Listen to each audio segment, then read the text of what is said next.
ঢাকাই সিনেমার জনপ্রিয় চিত্রনায়িকা অপু বিশ্বাস। তিনি সামাজিক যোগাযোগ মাধ্যমে সবসময় সরব থাকেন, ভক্তদের মাঝে শেয়ার করেন তার ঘুরে বেড়ানোর ছবি। কিছুদিন আগে এই চিত্রনায়িকাকে দেখা যায় লন্ডন ব্রিজের সামনে বসে ফটোশ্যুট করতে। ঢালিউড কুইন খ্যাত অপু বিশ্বাস আবারও সেই চেনা জগতে ফিরতে চান, নিজেকে তৈরি করেছেন সেই আঙ্গিকে। সম্প্রতি ওয়েস্টার্ন ফিউশন ফর্মাল আউটফিটে ক্যামেরাবন্দী হয়েছেন তিনি। তার শেয়ার করা একগুচ্ছ ছবিতে দেখা যায় পরনে শুভ্র সাদা রঙের একটি স্টাইলিশ কোট, কানের দুল আর গলার নেকলেসে ফুটে উঠেছে আধুনিক ও আভিজাত্যের ছাপ।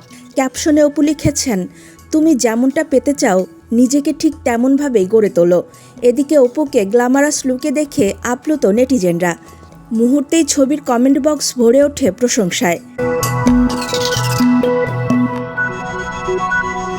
অপুর রূপের লাবণ্য আর চোখের মোহময় চাহনি নজর কেড়েছেন। একজন নেটিজেন মন্তব্য করেছেন, অসাধারণ ছবিগুলো, কারো নজর যেন না লাগে, মাশাল্লাহ আপু।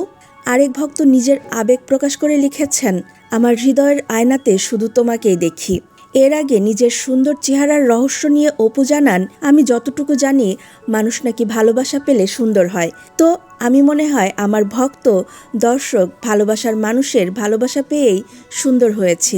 প্রসঙ্গত, অপু বিশ্বাস কোটি টাকার কাবিন দিয়ে 2006 সালে পরিচিতি পান। এর আগে কাল সকালে সিনেমায় পার্শ্ব চরিত্র দিয়ে ক্যারিয়ার শুরু হয় তার। সিনেমাটি পরিচালনা করেন আমজাদ হোসেন।